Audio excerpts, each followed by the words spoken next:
The sound of shovels scraping against frozen ground at 3 in the morning isn't something you expect to hear when you live alone in the mountains.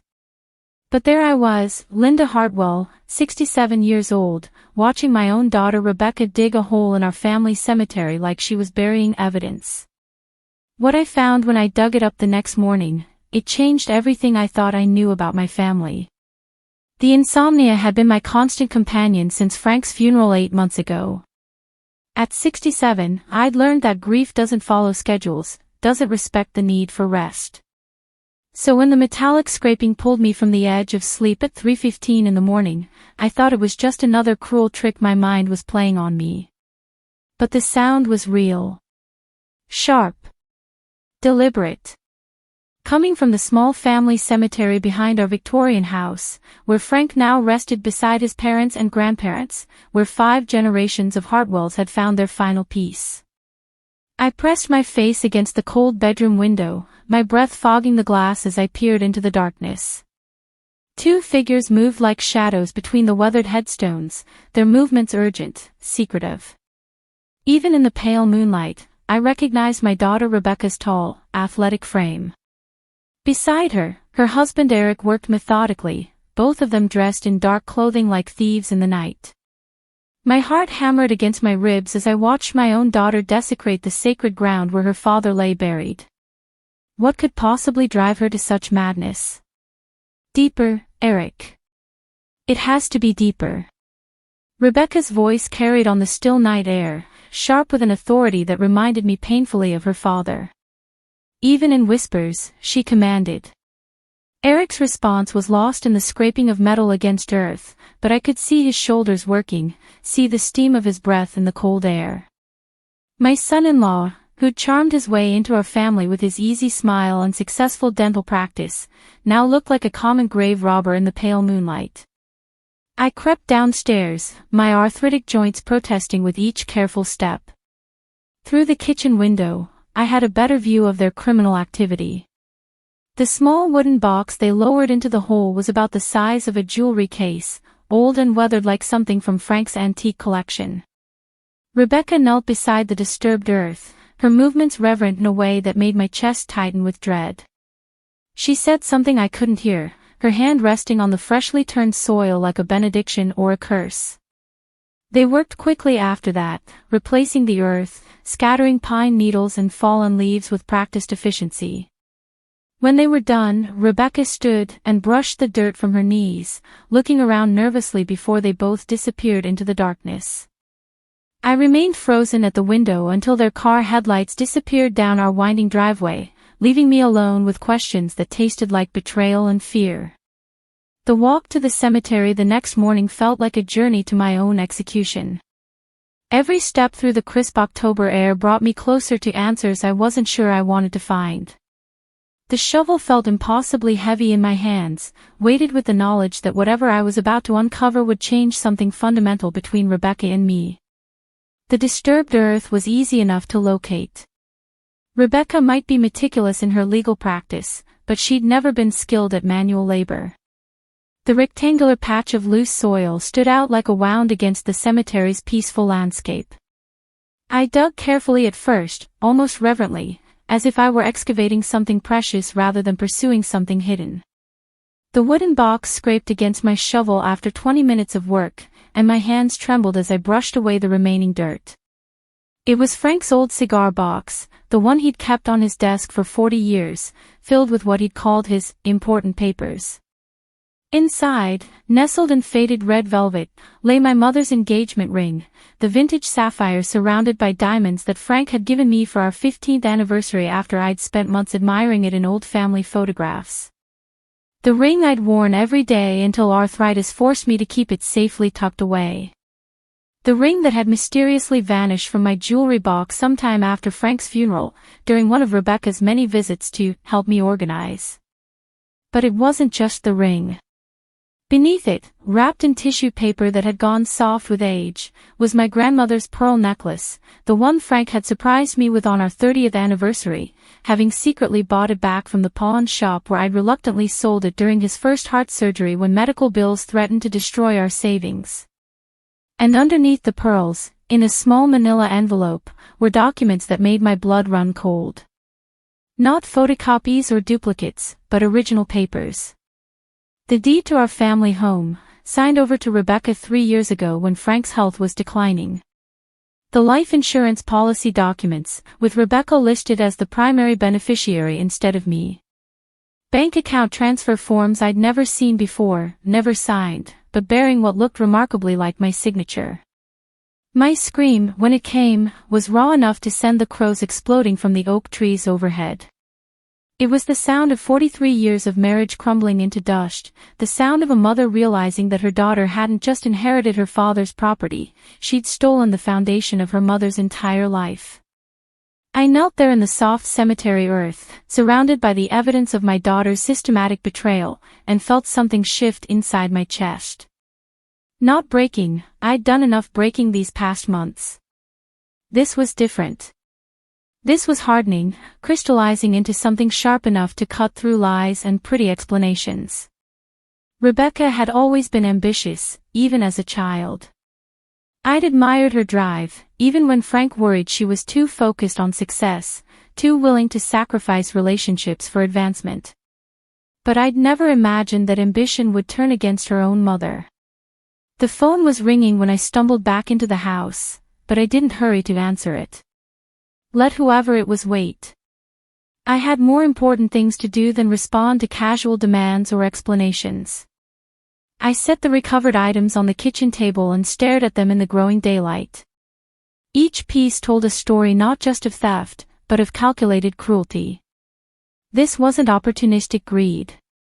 This was systematic erasure, the methodical removal of everything that connected me to the life I'd built with Frank. The phone rang again. This time, I looked at the caller ID. Rebecca. I let it ring. The silence that followed was more satisfying than any conversation I'd had with my daughter in months. I stood in my kitchen, surrounded by the evidence of her betrayal, and felt something I hadn't experienced since Frank's death: control. Over the next hour, Rebecca called 4 more times.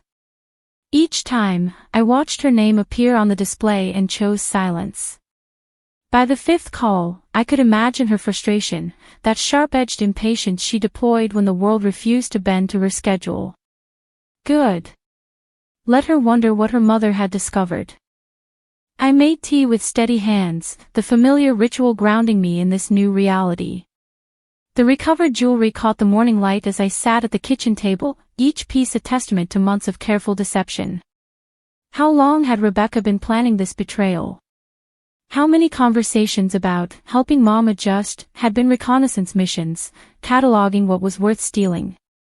The property deed was what truly staggered me. Frank had been so proud when he'd signed it over, convinced he was being responsible, preparing for a future where Rebecca would take care of everything. I trusted that our daughter would honor the spirit of the gift, that this house where we'd raised her, where she'd taken her first steps and spoken her first words, would remain a place where family gathered. Instead, she'd already contacted a realtor. The sound of tires on gravel interrupted my thoughts. Through the window, I watched Rebecca's white BMW navigate our circular driveway, moving too fast for the narrow lane lined with century-old maples. She was alone today. Eric was probably at his dental practice, maintaining the illusion of normalcy while his wife cleaned up their criminal enterprise. I didn't get up when she knocked, didn't call out when she tried the door handle. The spare key was still hidden under the decorative frog by the front steps where it had been for 20 years, but Rebecca had apparently forgotten that detail in her rush to get here. Mom. Her voice carried through the door, artificially bright with the forced cheer she'd perfected for difficult clients. Mom, I know you're in there. We need to talk. We. As if this were a partnership. As if I had any say in the conversations that would shape the rest of my life. The key scraped in the lock, and Rebecca pushed through the door with the confidence of someone who believed she owned everything she touched. She looked exactly as she had in the cemetery, designer clothes that somehow never seemed to wrinkle, perfectly styled blonde hair despite her early morning grave-digging activities. Only her green eyes betrayed her anxiety, darting around the living room like she was cataloging potential threats. "There you are." She tried for warmth, but it came out strained, rehearsed. "I've been calling all morning. Your phone must be acting up again." I said nothing. Just watched her from my position at the kitchen table, where the recovered items were displayed like evidence in a courtroom. Each piece carefully arranged to maximize impact. Rebecca's gaze found them immediately, and I watched the calculation flicker across her face as she weighed her options. The same cold assessment she probably used with opposing counsel. "Oh." The single word fell between us like a stone dropped into still water. "I can explain." "Can you?" My voice sounded foreign to my own ears, colder than I'd ever been with any of my children. "Because I'm genuinely curious about the explanation for stealing your mother's jewelry and burying it like evidence of a crime." Rebecca's professional composure cracked just enough to reveal the sharp-edged panic beneath. She'd always been good at controlling situations, managing outcomes, but she'd never had to explain outright theft to the victim before. "It's not stealing, Mom." The practiced explanation rolled off her tongue with courtroom smoothness. "Technically, with Dad gone, everything in the house is part of the estate. Eric and I were just trying to secure the valuable items while we handle the transition." Her hands betrayed her though, fidgeting with her wedding ring, touching her throat, the unconscious choreography of guilt I remembered from her childhood when she'd been caught in lies about homework or curfews. "Secure," I repeated the word slowly, letting it hang in the air between us. "Buried in our family cemetery is secure. We were going to tell you about the arrangements we'd made. Were you?" I interrupted, and the sharpness in my own voice surprised me. "The same way you were going to tell me about putting the house on the market. The same way you told me about transferring Dad's pension payments to your personal account." The color drained from Rebecca's face. She hadn't expected me to know about the pension, but grief had made me thorough in ways I'd never been before. When you have nothing but time and pain, you investigate every detail of your destroyed life. "That money is earmarked for your care," she said, but her voice had lost its courtroom confidence. "The house maintenance, your medical expenses, future care needs. $43,000 in pension payments." I stood up slowly, savoring the way she stepped backward. For a woman who lives on $1,500 a month and grows her own vegetables. Rebecca's mouth opened and closed without sound, her carefully prepared arguments collapsing under the weight of specific numbers. She'd underestimated me, just as she'd underestimated the depth of my grief-fueled investigation into every penny that had disappeared since Frank's death. "Mom, you're not thinking clearly. The stress of losing Dad, the isolation out here, it's affecting your judgment. The stress of losing your father has given me perfect clarity." I moved around the table, and Rebecca actually backed toward the door. "I know about the life insurance policy you convinced him to change. I know about the savings bonds that were supposed to fund your children's education, the grandchildren you've never given me, that somehow ended up cashed and deposited in your business account." Each revelation hit her like a physical blow. Rebecca's carefully constructed narrative was crumbling, revealing the systematic theft beneath her concerned daughter performance. "You've been robbing me blind," I continued, my voice gaining strength with each word. "Using my grief as cover while you dismantled everything Dad and I built together. And you had the audacity to bury evidence on the very ground where your father rests. This isn't. Mom, you don't understand the bigger picture. Then explain it to me." I crossed my arms and waited, letting the silence stretch until it became unbearable. "Explain why my daughter became a thief." Rebecca's composure finally shattered completely. The mask of professional competence fell away, revealing something desperate and ugly underneath. "Because you can't take care of yourself." The words exploded out of her with volcanic force. "Because you're 67 years old, and you've never made a single important decision without Dad guiding every step. Because someone has to be the adult here, and clearly it's not going to be you." The cruelty was breathtaking in its precision. Each word chosen to wound, to reduce me to the helpless widow she'd decided I should be. But instead of collapsing under the attack, I felt that new hardness inside me crystallize into something unbreakable. I see. My voice was steady, almost conversational. So stealing from me was an act of mercy. How generous of you. I'm trying to protect you from making terrible financial decisions with assets you don't understand. Like the terrible decision to keep my own jewelry. Or the terrible decision to want to die in the home where I raised my children. Rebecca's face flushed red. This house isn't practical, Mom. The property taxes alone are $15,000 a year on land that's now legally mine to manage. I moved to the kitchen counter and picked up the property deed, holding it up like a weapon. Rebecca's eyes followed the document with the desperate focus of someone watching their carefully laid plans disintegrate. This deed, I said carefully, names me as joint owner with full survivor's rights. Dad didn't sign this property over to you, Rebecca. He signed it over to both of us, with automatic transfer to the surviving spouse. Which, in case you've forgotten, is me. The legal reality hit Rebecca like a physical blow. She'd been operating under the assumption that I was too grief-stricken to understand paperwork, too trusting to question her version of events. She'd bet everything on my continued ignorance. She'd lost. We can work this out, she said, but her voice had lost all its authority. There's no need for this to become adversarial. We're family. Are we? I set the deed back on the counter with deliberate care.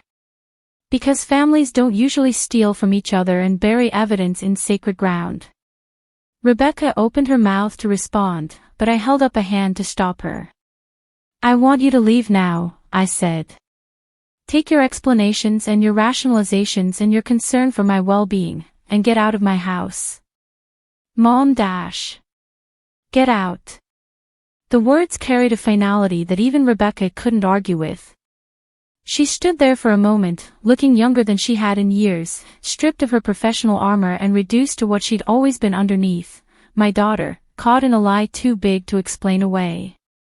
But instead of remorse, I saw calculation return to her eyes. The lawyer in her was already regrouping, already planning her next move. This isn't over, she said, her voice regaining some of its steel. Yes, I interrupted. It is over. And yes, it is. I watched her leave through the kitchen window, noting how she slammed the BMW's door hard enough to echo off the surrounding hills. As her taillights disappeared down our tree-lined drive, I felt something settle in my chest like a key turning in a lock. For the first time in months, I was alone by choice rather than by abandonment. The phone rang again 2 hours later. This time it wasn't Rebecca. Mrs. Hartwell. This is Rose Martinez from First National Bank. I recognized the voice immediately, warm, professional, with a slight hesitation that meant complicated news. Rose had been Frank's banker for 12 years, had helped us navigate the refinancing during his illness and the complex insurance processes after his death. I hope I'm not calling at a bad time, Rose continued, but there's something you need to know about your accounts. Something that, well, it's very concerning. I settled into Frank's old recliner, my grandmother's pearl necklace still warm between my fingers. What kind of concerning? There was another large withdrawal yesterday from your joint savings account. $28,000. The signature looked correct, but given the pattern we've been seeing. Rose trailed off, but I understood. There had been a pattern. Rebecca's name on the account as emergency contact had been Frank's idea, practical preparation for a time when we might need help managing our finances. Neither of us had imagined it would become a license to steal. How much is left? I asked, though I already suspected the answer would cut deep. In the savings account, about $1,200. The checking account was closed last week, with all funds transferred to an account in your daughter's name. 38 years of careful saving, gone. Frank's pension fund, redirected. Even the small emergency account we'd maintained for home repairs and medical expenses. All of it funneled into accounts that bore Rebecca's name alongside my forged signature. "Rose," I said carefully, "I need you to freeze any remaining accounts immediately. Remove Rebecca's access and flag any future attempts as potential fraud." "I was hoping you'd say that." Relief colored Rose's voice. "I've been documenting everything, just in case." "Mrs. Hartwell, this looks like textbook elder financial abuse. You have grounds for criminal charges if you want to pursue them." Criminal charges against my own daughter.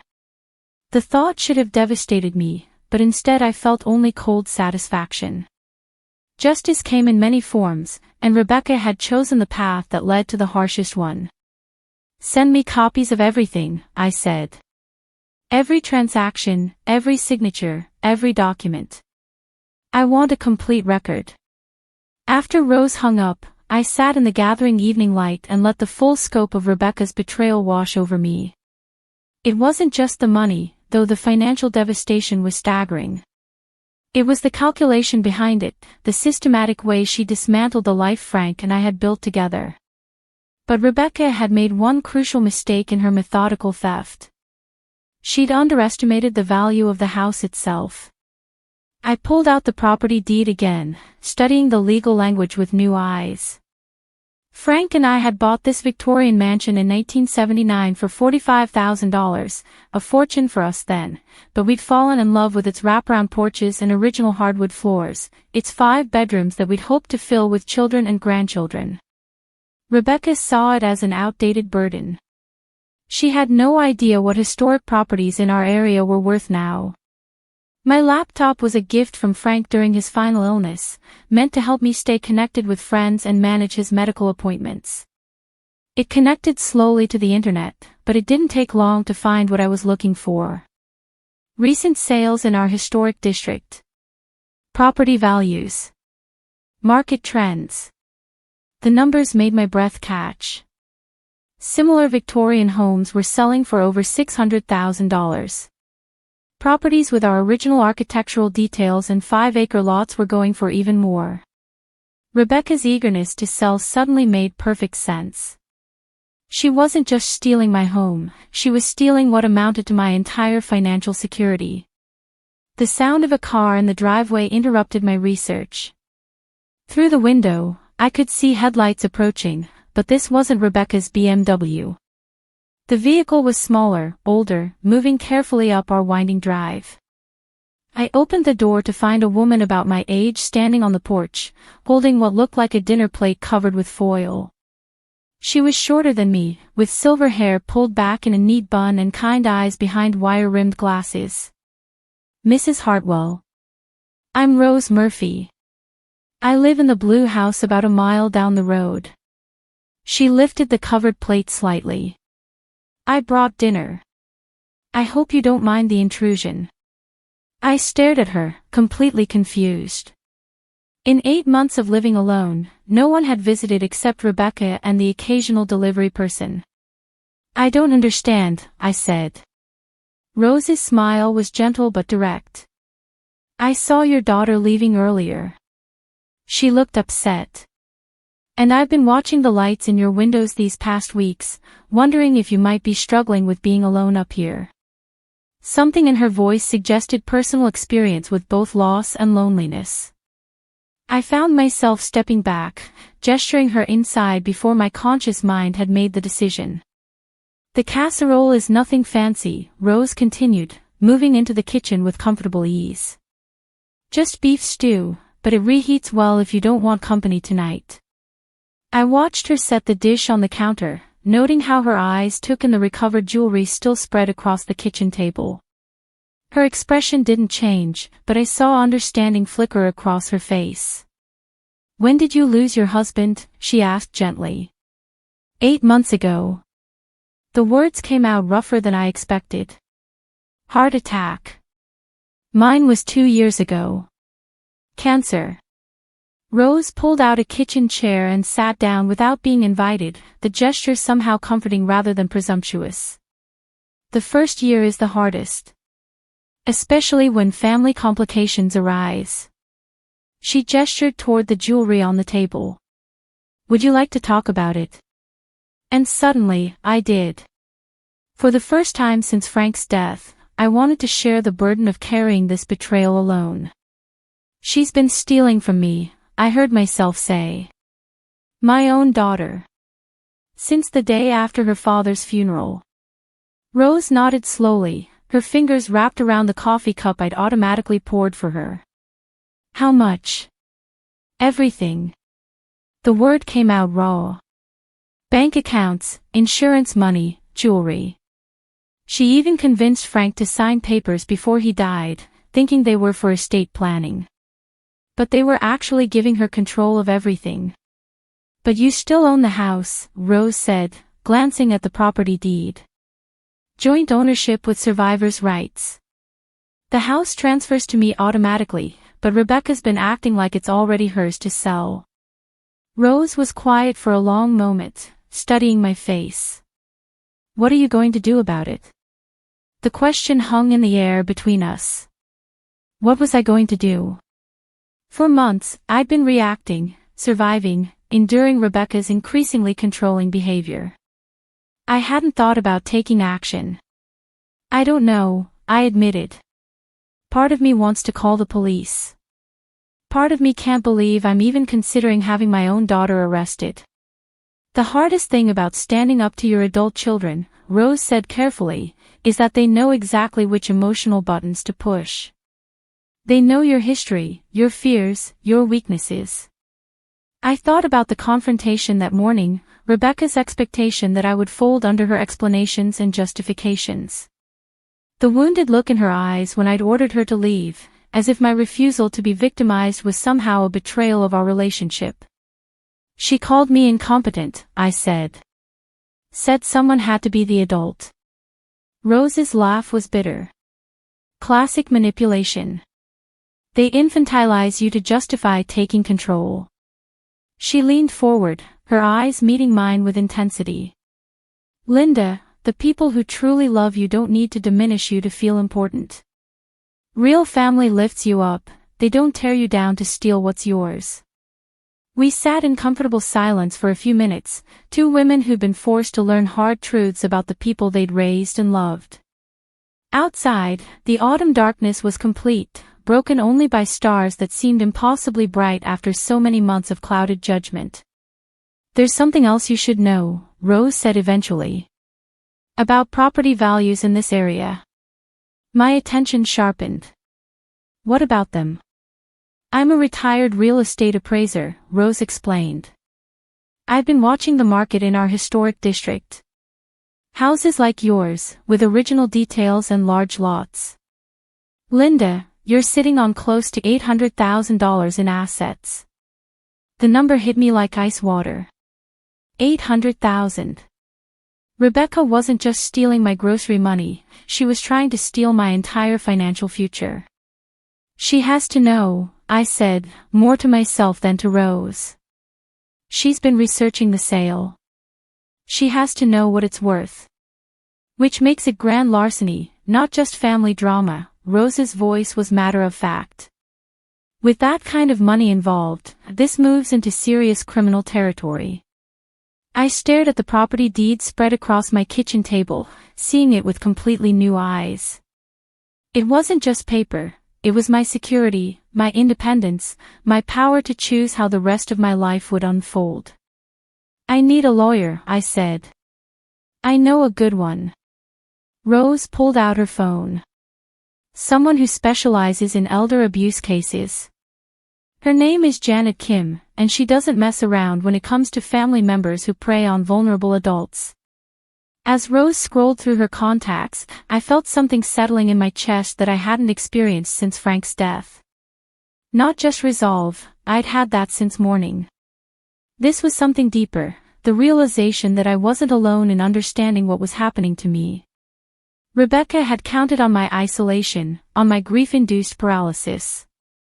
She'd assumed I would remain the passive widow, grateful for any attention, even when it came wrapped in theft and betrayal. But Rebecca had never met Rose Murphy, and she had no idea what her mother was capable of when she finally stopped grieving and started fighting. The phone rang as Rose was writing down Janet Kim's number. This time, I answered on the first ring. "Mom." Rebecca's voice was tight with barely controlled panic. "We need to talk." "No," I said, my voice steady as bedrock. "We don't." The silence on Rebecca's end stretched long enough that I could hear her breathing, rapid and shallow. Rose watched me from across the kitchen table, her presence a reminder that I was no longer fighting this battle alone. "Mom, please. I know you're upset, but you're not seeing the bigger picture." "I'm seeing it perfectly clearly." I met Rose's eyes, drawing strength from her encouraging nod. "I've spent the afternoon educating myself about property values, criminal law, and elder abuse statutes. The picture is very clear indeed." Another pause. When Rebecca spoke again, her lawyer's composure was cracking at the edges. "Whatever you think you know. I know you've stolen over $60,000 from accounts with my name on them. I know you forged documents to gain financial control. I know you've been planning to sell an $800,000 asset without the legal owner's consent." Each fact landed like a physical blow, and I could hear Rebecca's sharp intake of breath. "Shall I continue?" 800,000. Rebecca's voice shot up an octave. "Mom, that's impossible. No one's going to pay that much for an old house that needs constant repairs." "Rose Murphy is a retired real estate appraiser," I said, glancing at my new ally. "She's seen similar properties in our district sell for even more." "But you already knew that, didn't you? That's why you were so eager to get me to sign those listing papers." The silence that followed was different, heavier, more dangerous. When Rebecca finally spoke, the pretense of daughterly concern had evaporated entirely. "You have no idea what you're doing," she said, her voice cold as winter rain. "You can't manage a property like that alone. The taxes, the insurance, the maintenance costs. You'll lose everything within 2 years." There it was again, the assumption that I was incompetent, that my 67 years of life experience counted for nothing without her guidance. But this time, instead of wounding me, her condescension only sharpened my resolve. "Maybe," I said. "But that will be my choice to make, not yours. This is insane. You're throwing away your financial security out of spite." "My financial security?" The laugh that escaped me was sharp enough to cut glass. "You mean the financial security you've been systematically stealing? The bank accounts you emptied? The insurance money you redirected?" Rose leaned forward, scribbling something on a napkin and sliding it across the table. "Recording app," she'd written. I shook my head slightly. This conversation was already burned into my memory with perfect clarity. "I was protecting those assets," Rebecca said, but her voice lacked conviction. "Making sure they were properly managed during your adjustment period. By burying my jewelry like evidence of a crime. That's asset management." The question hung in the air like smoke. I could practically hear Rebecca's mind racing, trying to construct a narrative that would transform theft into protection, betrayal into love. "I can explain all of this if you'll just listen." "I'm done listening, Rebecca. I've been listening to your explanations for 8 months while you dismantled everything your father and I built together. No more." "Mom." I hung up. The silence that followed felt profound, like the moment after thunder when the world holds its breath. Rose was looking at me with something that might have been pride. "How does it feel?" "Terrifying," I admitted. "And liberating." Rose smiled. "That's how you know you're making the right choice. Fear means it matters." The phone immediately started ringing again, Rebecca's name flashing insistently on the display. I turned it face down and pushed it away. "She'll escalate now," Rose said matter-of-factly. "When adult children realize they can't manipulate their parents anymore, they often get desperate. What kind of desperate? Depends on Rebecca. Some try emotional blackmail, threats of cutting off contact, public embarrassment campaigns. Others go legal, trying to have you declared incompetent. A few get truly nasty. I thought about my daughter's ruthless efficiency in her legal career, her willingness to destroy opposing counsel with surgical precision. That same intelligence turned against me would be formidable. What did your daughter do? Rose's expression darkened. She tried to have me committed for a psychiatric evaluation. Told my doctor I was showing signs of dementia, making irrational decisions with money. It took 4 months and 3 independent evaluations to prove I was completely competent. The casual cruelty of it made me feel sick. Your own daughter tried to have you declared insane. She convinced herself it was for my own good. Just like Rebecca has convinced herself that stealing from you is protection. Rose's voice carried the weight of hard-won wisdom. The frightening thing about adult children who turn predatory is that they're often genuinely convinced they're the heroes of their own story. My phone buzzed with a text message. Against my better judgment, I looked. Mom, I'm coming over tomorrow morning with Eric. We're going to sit down and work this out like adults. Don't do anything rash before then. The imperious tone, the assumption that she could simply announce her plans and expect compliance, it was so perfectly Rebecca that I almost laughed. She's coming back tomorrow, I told Rose. With her husband. Rose's expression sharpened. A show of force. They're hoping to intimidate you into backing down. Will it work? That depends on whether you want it to work. Rose leaned back in her chair, studying my face. Linda, what do you want here? Really want, not what you think you should want as a mother. The question caught me off guard. For 8 months, I'd been focused purely on survival, getting through each day, managing the grief, enduring Rebecca's increasingly controlling behavior. I hadn't thought about what I actually wanted from the wreckage of my old life. I want her to understand that actions have consequences, I said slowly. I want Rebecca to face the reality of what she's done, not hide behind justifications and excuses. And if she doesn't? If she continues to see herself as your savior rather than your thief? The possibility settled over me like a cold weight. Rebecca had shown no real remorse, only frustration at being caught. Her calls hadn't included apologies, only demands for compliance. Then I want justice, I said, the words feeling strange in my mouth. Real justice, not just family drama. Rose nodded approvingly. Good. Because Janet Kim can help you get that. But you need to be sure. Once you start down the legal road, there's no going back to playing happy family. I thought about Frank's funeral, how Rebecca had used my grief to begin her systematic theft. I thought about finding my grandmother's ring buried like contraband, about bank accounts emptied while I struggled to understand my new reality as a widow. I thought about 8 months of being treated like an inconvenience, a problem to be managed rather than a person to be loved. There's already no going back, I said. Rebecca made that choice when she decided to steal from her mother. Rose stood up, moving to the kitchen window where she could see our family cemetery in the moonlight. She's not the only one involved in this. Eric signed those bank documents. Eric helped bury that jewelry. In legal terms, he's just as culpable. The reminder that my son-in-law was equally guilty added another layer of betrayal.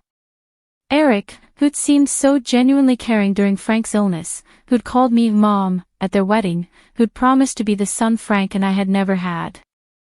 Instead, he'd helped his wife rob me blind. What happens if I press charges? I asked. With this much money involved. Felony theft, conspiracy, elder abuse charges. Prison time if they're convicted. Rose's voice was clinical but not unsympathetic. It would destroy their careers, their marriage probably. Everything they've built. The weight of that responsibility should have terrified me. 6 months ago, It would have. Betrayal continued sitting in my kitchen, surrounded by the evidence of their crimes. I felt only a cold determination. They destroyed mine first, I said quietly. Rose returned to the table, reaching across to squeeze my hand. Then let's make sure Janet Kim gets everything she needs to build a case they can't escape from. We spent the next 2 hours documenting everything, photographing the recovered jewelry, scanning bank records, organizing the forged documents. Rose proved surprisingly tech-savvy, helping me upload files to secure cloud storage and sending encrypted emails to Janet Kim's office. As we worked, I felt something I hadn't experienced since Frank's death: purpose. Not just the defensive purpose of protecting what little I had left, but the offensive purpose of ensuring that theft had consequences, that cruelty didn't go unpunished. By the time Rose left, carrying promises to return in the morning before Rebecca arrived, I had a plan. Not just an emotional reaction or desperate defense, but a carefully constructed strategy for reclaiming not just my stolen property, but my stolen dignity. I sat alone in the house as midnight approached, listening to the mountain silence that had once felt like isolation but now felt like sanctuary. Tomorrow, Rebecca and Eric would arrive expecting to find the same grieving, compliant widow they'd been exploiting for months. Instead, they'd find someone who'd learned the difference between family loyalty and enabling theft. Someone who'd discovered that love without respect was just manipulation by another name. Someone who'd finally stopped grieving long enough to start fighting. The phone rang one final time before I went to bed. Rebecca again, probably planning her strategy for tomorrow's confrontation.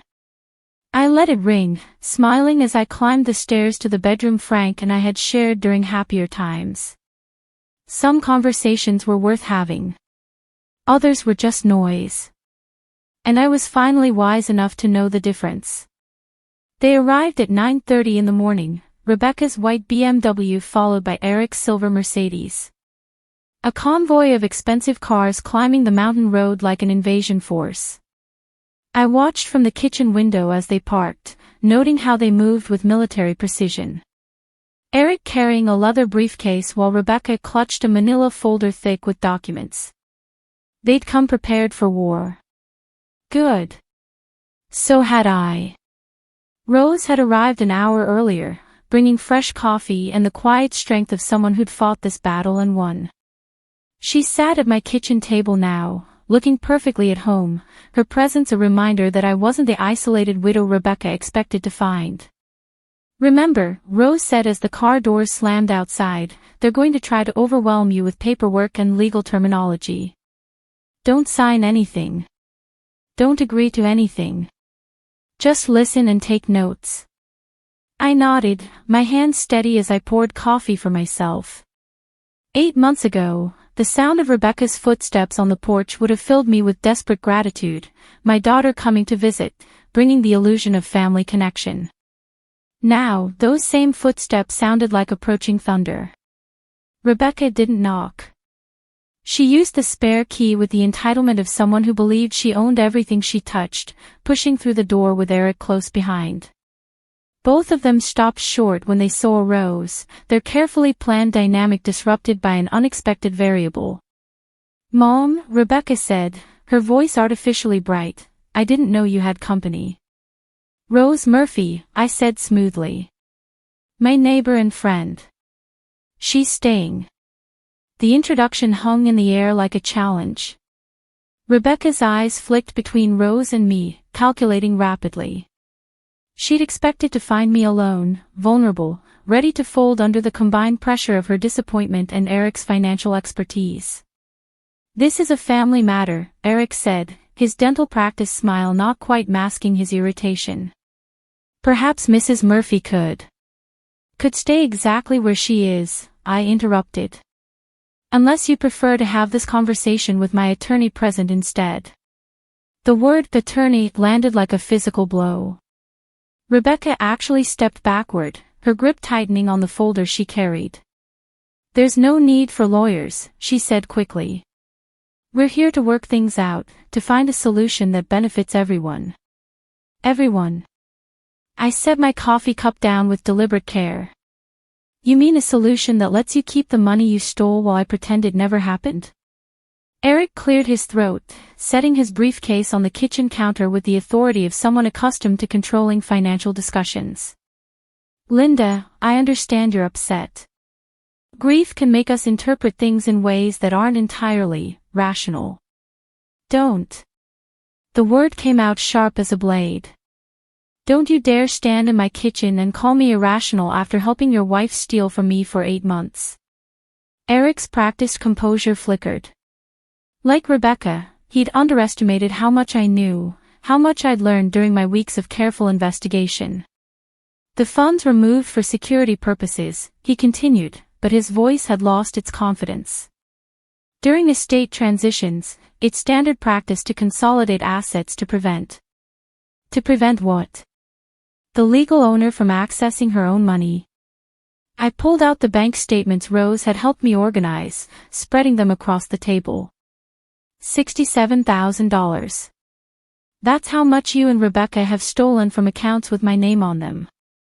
Rebecca moved closer, her lawyer's instincts finally kicking in. Those were joint accounts, Mom. We had legal authority to steal from your grieving mother. Rose's voice cut through the kitchen like ice. Is that what they taught you in law school, Rebecca? Rebecca's face flushed red. She wasn't used to being challenged by anyone other than opposing counsel, wasn't prepared for the steady judgment in Rose's eyes. This is between my mother and me, Rebecca snapped. No, I said quietly. It stopped being between us when you decided to commit crimes. Now it's between you and the justice system. The silence that followed was absolute. Eric and Rebecca exchanged glances, some wordless communication passing between them. When Rebecca spoke again, her voice had shifted into full courtroom mode. You're making a mistake, Mom.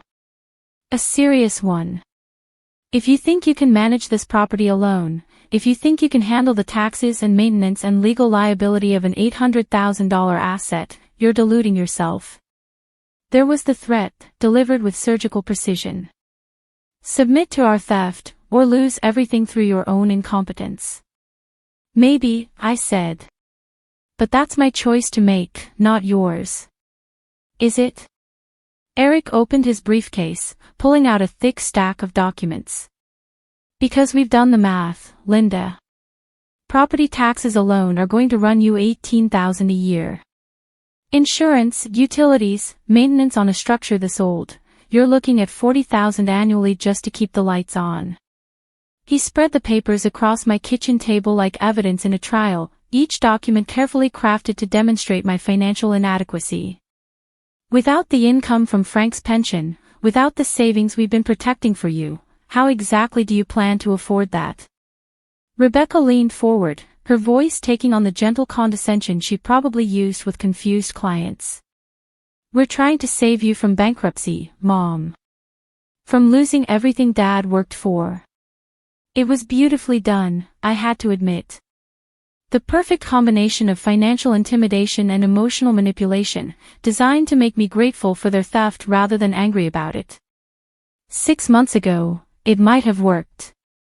You're right about the costs, I said, pulling out my own folder, the research I'd done with Rose's help. Property taxes, insurance, maintenance. It is expensive to own valuable real estate. Rebecca relaxed slightly, mistaking acknowledgement for surrender.